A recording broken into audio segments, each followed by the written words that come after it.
चलो लेक्चर में अब क्वेश्चन नंबर 9 चैप्टर 3 कंपनी के वार्षिक हिसाब का ही है। एक और हम यहाँ पे ले रहे हैं। तारीख 31/3/2017 के दिन की केयूर लिमिटेड की सकल तलपट दी हुई है। उसके ऊपर से करना क्या, देखो सकल तलपट दी है। अन्य जानकारी में अंतिम स्टॉक दिया हुआ है। लाभ का 50% करवेरा का प्रावधान दिया हुआ है।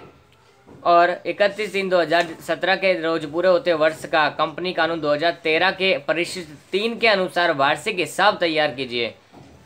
ठीक है, तो वार्षिक हिसाब हमको यहाँ तैयार करने, तो उसके लिए देखो फॉर्मेट मैंने ऑलरेडी यहाँ पर रेडी करके रखा हुआ है। जस्ट हमको इस फॉर्मेट के अंदर जो जो इन्फॉर्मेशन यहाँ दी है उसको ट्रांसफ़र करना है और बैलेंस शीट को मैच करना है। ठीक है, चले आगे। पहला नंबर का सकल तलपट में जो चीज़ दी हुई है वो है इक्विटी शेयर पूंजी। तो आता हमारा शेयर धारकों के भंडोल के अंतर्गत शेयर पूंजी शीर्षक में इक्विटी शेयर पूंजी। स्टेप बाय स्टेप अपने को जाना है एक एक करके। 2,40,000। आफ्टर देन ऑफिस और बिक्री खर्च ये हमारे आता है लाभानी खाते के लाभानी पत्रक के अंदर। ठीक है, लाभानी पत्रक में अन्य खर्च के अंदर ऑफिस और बिक्री खर्च आता है।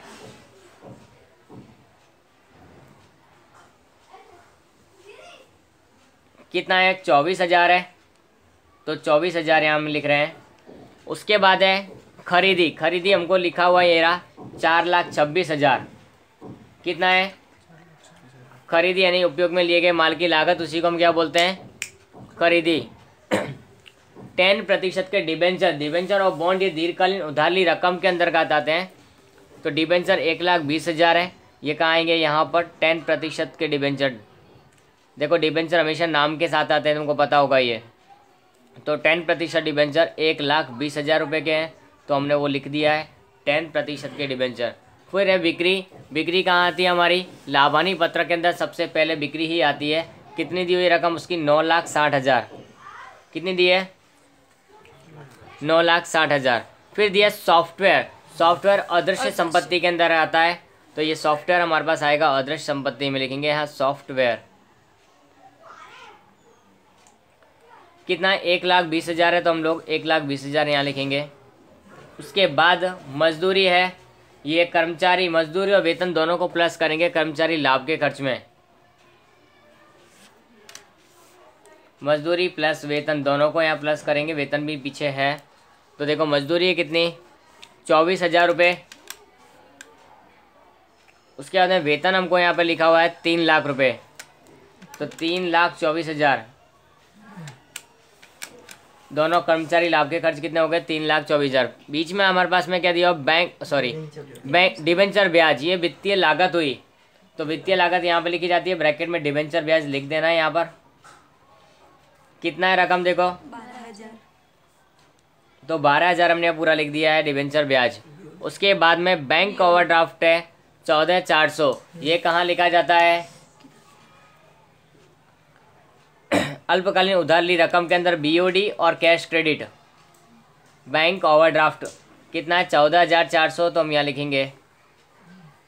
उसके बाद में जमीन मकान, यानी कि स्थायी संपत्ति दृश्य संपत्ति है, तो वहाँ लिखेंगे जमीन मकान।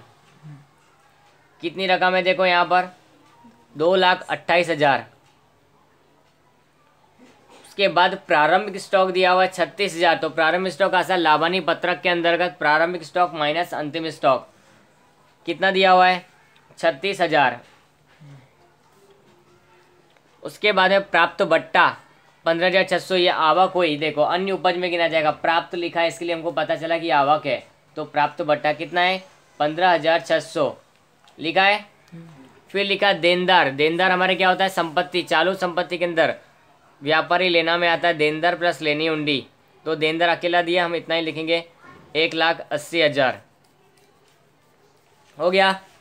अब नीचे इन्फॉर्मेशन में दिया है अंतिम स्टॉक यानी कि माल स्टॉक हुआ माल सामग्री के अंदर, तो लिखेंगे अंतिम स्टॉक। कितना दिया है देखो, 42,000। एक एंट्री तो इसकी यहाँ हो गई, समायोजन इसके लिए 2 एंट्री होंगी। दूसरी एंट्री कहाँ होती है इसकी, स्टॉक में से परिवर्तन, यानी कि अंतिम स्टॉक माइनस करेंगे तो कितना आएगा, माइनस का 6000 आएगा, तो हमने ब्रैकेट में मेंशन किया उसको, ठीक है। इसके बाद में क्या दिया हुआ है, लाभ का 50% करवेरा का प्रावधान कीजिए। तो 50% हम करवेरा का प्रावधान करेंगे, लेकिन कब, जब हमारे पास आयकर के पहले का लाभ होगा तब, ठीक है। तो उसके लिए हम क्या करेंगे, टोटल करना शुरू करेंगे। इसका टोटल आएगा 9,75,600।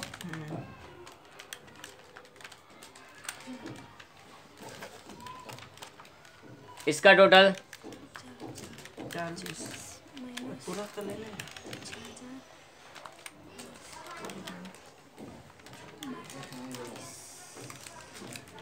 780, 7,80,000।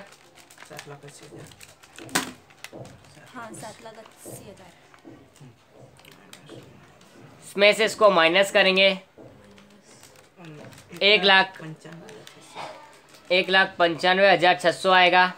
उसका 50% 97,800। ये हमारा 50% किसका हुआ, 1,95,600। आयकर के पहले का जो लाभ होता है उसी का प्रतिशत किया जाता है, ध्यान रखना। तो बचेगा भी कितना, 97,800 ही बचेगा, वो हमारा आयकर के बाद का लाभ होगा। अब इन दोनों की एंट्री हम पक्की तलपट में भी देते हैं, ये ध्यान रखना ज़रूरी है। तो आयकर के बाद का लाभ है, ये कहाँ आता है, अनामत और हार्दिकी के अंदर। क्या लिखते हैं यहाँ पर, आयकर के बाद का लाभ। आयकर के बाद का लाभ 97,800 आया, तो हम उसको लिखेंगे 97,800। उसके बाद देखो यहाँ पे आयकर का प्रावधान, ये अल्पकालीन प्रावधान के अंदर लिखा जाता है, तो लिखेंगे आयकर का प्रावधान, ठीक है। कितना आएगा, वो 97,800 आता है, तो 97,800, ठीक है। अब इनका टोटल करेंगे, तो पहले दो का टोटल अलग, फिर ABC का टोटल अलग, फिर ABCD का टोटल अलग। 3,37,800।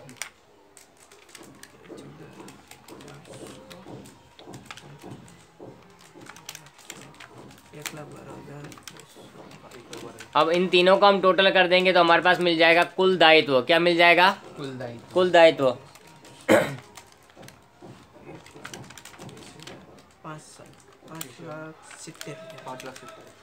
तो टोटल इसका आ रहा है 5,70,000। ये हमारा क्या हो जाएगा, पक्की तलपट का इक्विटी और दायित्व का टोटल, ठीक है।